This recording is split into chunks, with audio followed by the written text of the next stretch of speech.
ஒரு பலமிக்க ஒரு கட்சியாக இருக்கிற திமுகவோடு நான் தான் அவருக்கு எதிராக நின்று தேர்தலை சந்திக்கப் போகிறேன் என்று அவர் சொல்லுவாரேயானால் நிச்சயமாக அது ஒரு ஒப்பீட்டுக்கு கூட அது பொருத்தாது.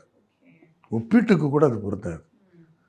அதாவது தங்களை அந்த அளவிற்கு பெரிதுபிடித்து காட்டிக்கொள்வதற்கு வேண்டுமானால் அது பயன்படுமே, அந்த வார்த்தைகள் பயன்படுமே தவிர கள நிலவரம் அப்படி அல்ல.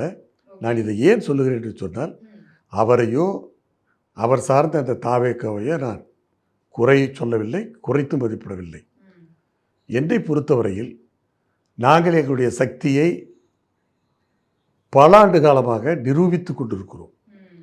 ஆனால் இன்னும் தாவேக்கா தங்களுடைய மக்கள் செல்வாக்கை, தங்களுடைய பலத்தை, தங்களுடைய மக்கள் சக்தியை இதுவரை அவர்கள் நிரூபிக்கவில்லை.